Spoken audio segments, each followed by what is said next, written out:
Students, in last video we discussed about the political parties, how they form and what challenges they face. उनकी formation कैसे होती है और क्या उनकी चैलेंजेस होते हैं, ये हमने लास्ट वीडियोस में डिस्कस किया था।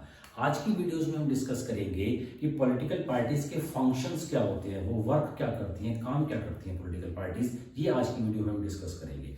The first important function of the political parties is to contest elections. तो मोस्ट इंपॉर्टेंट पहला काम जो पॉलिटिकल पार्टीज का होता है उनकी फॉर्मेशन के बाद, वो इलेक्शन लड़ना होता है, जिससे कि पावर उनके हाथ में आए और वो कंट्री की गवर्नमेंट को रन करें। तो मोस्ट इंपॉर्टेंट फंक्शन क्या होता है पॉलिटिकल पार्टीज का? To contest election. जैसे यूएसए के अंदर जो इंपॉर्टेंट सपोर्टर्स होते हैं किसी पार्टी के या इंपॉर्टेंट मेंबर्स होते हैं किसी पॉलिटिकल पार्टी के, वो उस पार्टी के कैंडिडेट को चूज करते हैं, इलेक्ट करते हैं। लेकिन इंडिया में क्या हो, इंडिया में जो इंपॉर्टेंट लीडर्स होते हैं वो अपने एक्टिव मेंबर्स में से बोलते हैं कि आप इलेक्शन कॉन्टेस्ट करें और लोग उनको वोट देते हैं और इस तरह से वो इलेक्शन कॉन्टेस्ट करते हैं और जीतते हैं और पार्टीज बनाते हैं। तो मेन इंपॉर्टेंट फंक्शन जो है, पहला इंपॉर्टेंट फंक्शन जो है पॉलिटिकल पार्टीज का, वो है to contest election. Second role important function होता है रोल ऑफ द अपोजिशन। अब जिस पार्टी को रिक्वायर्ड नंबर ऑफ वोट्स मिल गई वो तो गवर्नमेंट बना लेते हैं। अब जिन पार्टीज को रिक्वायर्ड नंबर ऑफ वोट्स नहीं मिले, उनके वोट कम रह जाते हैं, तो उनका क्या रोल होता है? वो रोल ऑफ अपोजिशन प्ले करते हैं। वो अपोजिशन में बैठते हैं और उनका मेन काम ये होता है कि गवर्नमेंट के जो वर्क्स हैं उसमें उनकी कमी निकाली जाए और उनके वर्क को क्रिटिसाइज किया जाए, जिससे पब्लिक देखे कि जो रूलिंग गवर्नमेंट है वो ठीक से वर्क कर रही है या नहीं कर रही।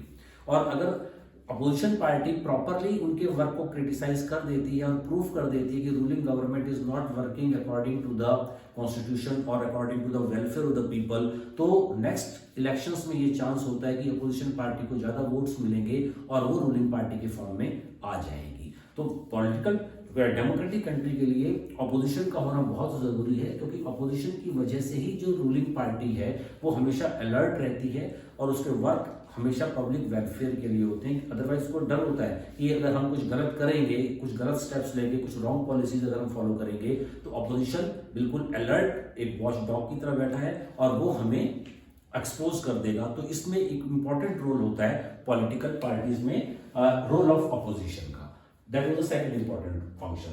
Third is form policies and programmes. तो पॉलिटिकल पार्टीज का जो थर्ड इंपॉर्टेंट फंक्शन होता है वो पॉलिसीज को बनाना और प्रोग्राम्स को इंप्लीमेंट करना होता है। जैसे मान लीजिए हमारी कंट्री के अंदर अराउंड 750 पॉलिटिकल पार्टीज हैं जो रजिस्टर्ड हैं, लेकिन उसके अंदर जो इंपॉर्टेंट पॉलिटिकल पार्टीज हैं उसमें बीजेपी है, बीएसपी है, एसपी, कांग्रेस, सीपीआई, सीपीआईएम, आप पार्टी। तो ये इंपॉर्टेंट पॉलिटिकल पार्टीज हैं हमारी कंट्री में और इन सबका कुछ अपना पर्टिकुलर एजेंडा है, पर्टिकुलर पॉलिसीज और पर्टिकुलर प्रोग्राम्स होते हैं और उसी के अकॉर्डिंग ये वर्क करती हैं। जैसे बीजेपी का मेन एजेंडा ले लीजिए आप, कि उनका एजेंडा मेन है हिंदुत्व का। कांग्रेस सेक्युलरिज्म को लेकर चलती है, बीएसपी शेड्यूल कास्ट को लेकर चलती है, जो weaker sections of the society हैं। एसपी पार्टी जो अखिलेश यादव की पार्टी है वो सोशलिज्म की बात करती है। सीपीआई पार्टीज जो है, कम्युनिस्ट पार्टीज, वो वर्कर्स की, लेबर्स की और फार्मर्स की बात करती है। आप पार्टी का मेन एजेंडा है कि कंट्री से करप्शन खत्म होगा, करप्शन खत्म हो जाएगा तो ऑटोमेटिकली रिफॉर्म्स आ जाएंगे। तो हमने देखा कि हर पॉलिटिकल पार्टी का अपना अपना एजेंडा होता है, अपनी अपनी पॉलिसीज होती हैं। अब मिलियंस ऑफ पीपल हैं और उन मिलियंस ऑफ पीपल के डिफरेंट डिफरेंट व्यूज होते हैं, तो इतने सारे व्यूज को एक साथ उनको इंप्लीमेंट करना that is not possible for any political party. तो उसमें पॉलिटिकल पार्टीज अपनी पॉलिसीज और प्रोग्राम्स को कैसे बनाती हैं कि जो मेजर व्यूज होते हैं, जो सब लोगों को एक्सेप्टेबल होते हैं, कहीं ना कहीं वो उन व्यूज को लेते हैं और उन व्यूज के अकॉर्डिंग वो अपनी पॉलिसीज और प्रोग्राम्स बनाते हैं। तो मेन एजेंडा तो जैसे मैंने बताया कि हर पॉलिटिकल पार्टी का अपना मेन एजेंडा होता है और उसी के अकॉर्डिंग वो वर्क करती है। लेकिन कुछ वर्क, कुछ पॉलिसीज वो ऐसे वर्क के ऊपर भी करती है जो सबको एक्सेप्टेबल होते हैं, जैसे पॉवर्टी को खत्म करना, सेफ्टी के लिए वर्क करना, सिक्योरिटी के लिए वर्क करना, विमेन्स को रिजर्वेशन देना इलेक्शंस के अंदर। तो इस तरह से उनके जो वर्क होते हैं वो इन पर्टिकुलर पॉइंट्स के ऊपर डिपेंड करते हैं, जिसमें और इन व्यूज के ऊपर वो अपनी पॉलिसीज और प्रोग्राम्स को बनाते हैं। तो that is the third important function of the political parties, that is formation of the policies and programmes. Fourth important function is shaping of the public opinion. तो शेपिंग ऑफ पब्लिक ओपिनियन में जो political parties हैं उनके thousands active members भी होते हैं और workers होते हैं और वो वर्कर्स सोसाइटी में रहते हैं, कॉमन पीपल के साथ रहते हैं और उन्हें पता होता है कि कॉमन पीपल के क्या व्यूज हैं, क्या उनके रिक्वायरमेंट्स हैं, क्या वो सोसाइटी के अंदर बदलाव चाहते हैं, क्या उनकी उम्मीदें हैं गवर्नमेंट से, और उस पब्लिक ओपिनियन को पॉलिटिकल पार्टीज के सामने ले जाया जाता है और पॉलिटिकल पार्टीज उस पब्लिक ओपिनियन को एक पर्टिकुलर शेप देती हैं अपनी पॉलिसीज और प्रोग्राम के अकॉर्डिंग, जिससे कि उनको इलेक्शंस में प्रॉपरली वोट्स मिलते रहें। तो पॉलिटिकल पार्टी का एक इंपॉर्टेंट फंक्शन हुआ शेपिंग पब्लिक ओपिनियन। जो पब्लिक चाहती है उस चीज को उन्हें इंप्लीमेंट करना होता है, जिससे कि उनका एग्जिस्टेंस में बना रहे और उनको वोट्स मिले। तो shaping public opinion another important function of the political parties. Next last one is the people access to government welfare scheme. Political parties power में आने के बाद लोगों के वेलफेयर के लिए स्कीम्स बनाती हैं।